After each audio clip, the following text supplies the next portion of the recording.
Morning class. आज हम history subject पढ़ेंगे एंड प्रीवियस क्लास में हमने ये चैप्टर स्टार्ट कर दिया था द दिल्ली सल्तनत। ठीक है, तो इसके हमने कुछ टॉपिक्स कर लिए थे। हमने देख लिया था sources of information, the slave dynasty, उसमें हमने क्या पढ़ा था, कुतुबुद्दीन ऐबक के बारे में पढ़ा, इल्तुतमिश, रज़िया सुल्तान एंड गियासुद्दीन बलबन। ठीक है, आज हम स्टार्ट करेंगे with the topic the Khilji dynasty. ठीक है, इसकी स्टार्टिंग हुई खिलजी डायनेस्टी की with the ruler Jalaluddin Khilji. Jalaluddin Khilji laid the foundation of Khilji dynasty. जब ये आए, इन्होंने लेड किया फाउंडेशन। ये खुद पहले से ही बहुत ओल्ड हो चुके थे। ठीक है, और उसके बावजूद, ओल्ड होने के बाद भी, इन्होंने अपना ज़्यादातर टाइम किस में इन्होंने यूज़ किया, इन सप्रेसिंग इंटरनल रेबेलियंस।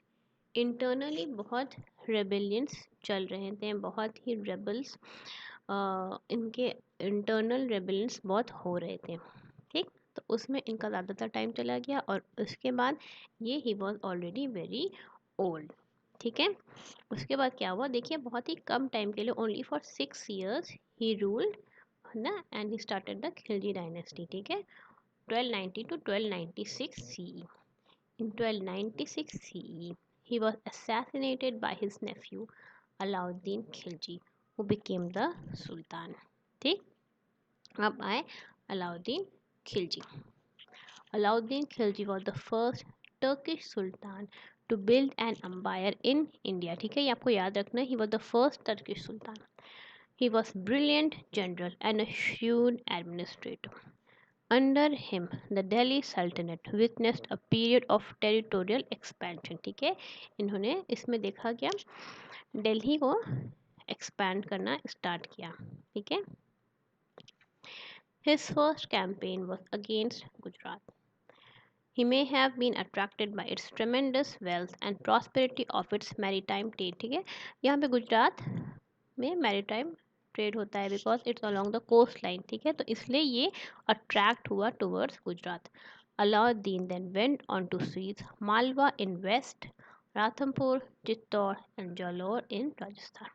ठीक है, in 1306 CE, Alauddin invaded Devagiri in the Deccan, the campaign by his trusted general Malik Kafur. Devagiri was easily defeated and annexed. As a result, Malik Kafur was given the charge of all the southern campaign. ठीक है, मालिक काफूर इसमें उनका right hand था। अब जब ये जीत गए देवागिरी, तो मालिक काफूर को एज अ गिफ्ट पूरा सदर्न कैंपेन्स का चार्ज दे दिया गया।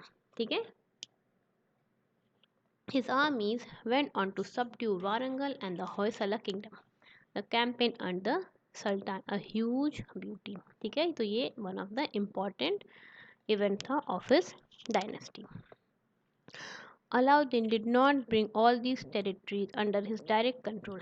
The rulers accepted him as the superior and paid huge tributes to him. ठीक है, तो ये क्या करते थे, जैसे इन्होंने अभी जैसे देखा, देवागिरी को इन्होंने कर लिया। ठीक है, एनेक्स कर लिया, उसका रूल तो इन्होंने दे दिया मालिक काफूर को। ठीक, और कोई सा जैसे इसमें लिखा है वारंगल, वारंगल को ले लिया। ठीक, तो अब वहाँ पे जो पहले से रूलर था, उन्होंने अलाउद्दीन खिलजी ने उसको हटाया नहीं।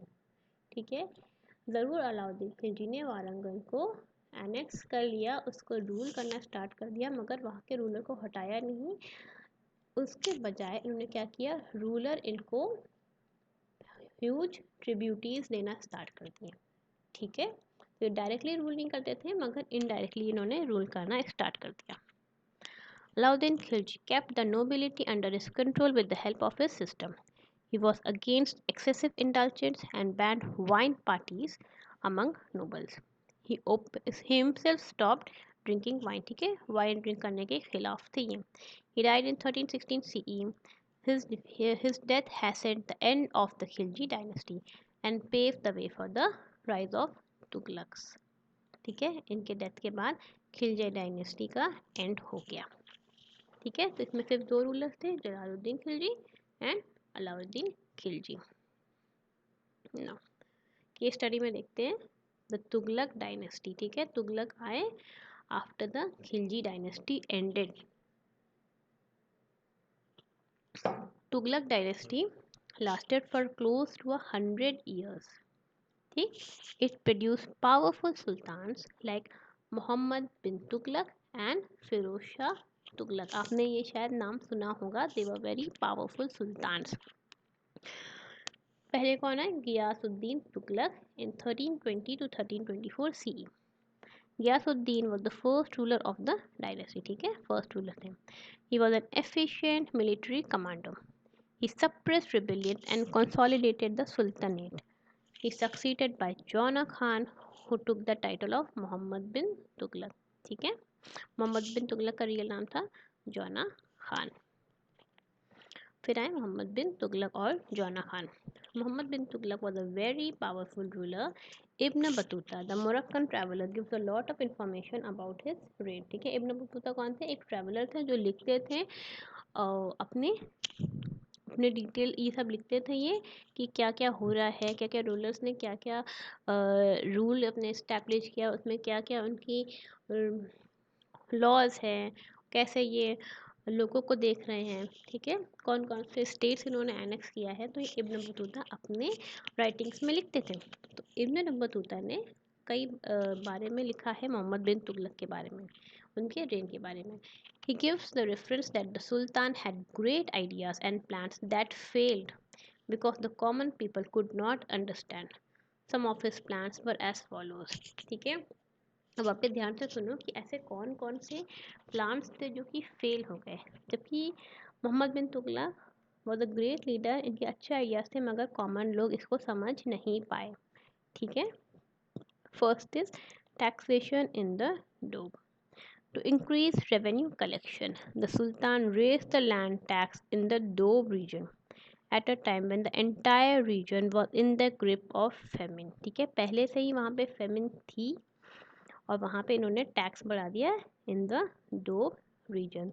This caused widespread discontentment among the peasants of the area. Due to this, the Sultan had to take his orders back, ठीक है। तो लोग वहाँ पे बहुत गुस्सा हुए, नाराज हुए कि ये ऐसा क्यों किया गया जब वहाँ पे पहले से ही फमाइन है। तो इसके वजह से सुल्तान को अपने ऑर्डर्स वापस लेने पड़े, ठीक है। इन्होंने इसलिए किया था ताकि रेवेन्यू कलेक्शन इंक्रीज हो जाए। Okay, so this was one of his failed attempts, taxation in the Doab. Second is transfer of capital. Tughlaq decided to shift the capital of the empire from Delhi to Devagiri, ठीक है, which he renamed Daulatabad. Most historians believe that these were the two reasons for it, ठीक है। वो चाहते थे कि दिल्ली से change हो जाए कैपिटल टू देवगिरी। अब इसके रीजंस क्या थे?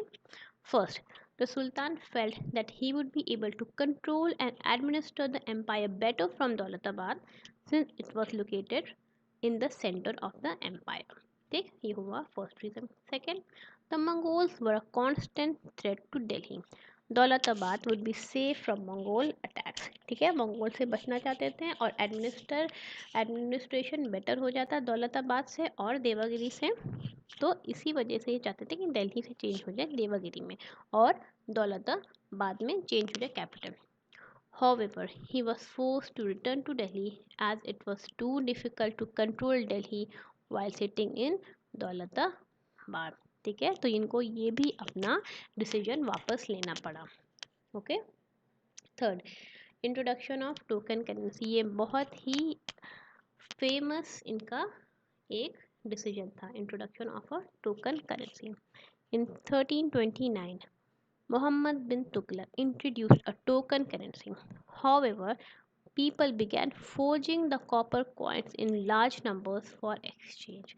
The token currency system was abandoned, ठीक है। टोकन करेंसी इन्होंने स्टार्ट किया मगर लोगों ने क्या किया, आम लोगों ने, कॉमन पीपल ने उसका कॉपर कॉइन्स की फोर्जिंग करना स्टार्ट किया, उसमें से वो लोग चुरा लेते थे, ठीक है, in large numbers for exchange करने के लिए कॉपर कॉइन में से कॉपर चुरा लेते थे ये लोग।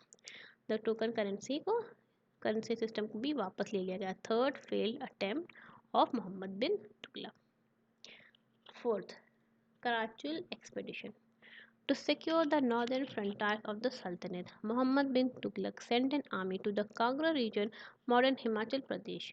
After annexing this region, the army proceeded towards Tibet. It suffered heavy loss of life. ठीक है, अब इसमें देखो अपने नॉर्दर्न फ्रंटियर्स को इन्होंने सोचा कि उसको सिक्योर कर लेना चाहिए, तो उन्हें अपनी बहुत ह्यूज आर्मी जो अब हिमाचल प्रदेश है, वो पहले था कांगड़ा रीजन, वहाँ पे इन्होंने भेजी। ठीक है, फिर वहाँ से इसको एनेक्स किया, फिर वहाँ से भेजा इन्होंने तिब्बत। जब इन्होंने तिब्बत भेजा तो वहाँ पे हैवी लॉस ऑफ लाइफ सफ़र करना पड़ा इनको। ठीक है, इनके आर्मी के कई लोग मारे गए। ठीक है, so this was one of another fail attempt. इनके बाद आए फिरोज शाह तुगलक। ठीक है, Firoz Shah Tughlaq was Mohammad bin Tughlaq cousin. He ruled according to Islamic laws. He granted land to ulemas and became powerful. He built many canals, tanks, wells, hospitals, and rest houses. He founded the cities of Jaunpur, Firozpur, Firozabad, and Hisar Firoza. ठीक है, the invasion of Timur. अब देखते हैं Timur का invasion. This is the next topic. ये है Timur. ठीक, in 1398 CE, during the rule of the last major Tughlaq ruler, Muhammad bin Tughlaq, the Delhi Sultanate was attacked by Timur. Timur was a Central Asian Turk who had embraced Islam and set up a kingdom in Samarkand. As Timur marched towards Delhi, he met with little resistance. ठीक है, बहुत आसानी से इन्होंने दिल्ली पे attack कर लिया। The Sultan army was easily defeated.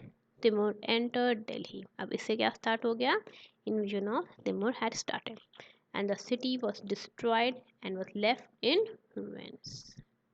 Timur also ransacked Meerut and Jammu. The Tughlaq Empire never recovered from this blow. ठीक है, इन्होंने बहुत ही बड़ा अटैक किया था. Delhi was left in ruins. Tughlaq Empire was almost finished and could not recover from the blow of Timur.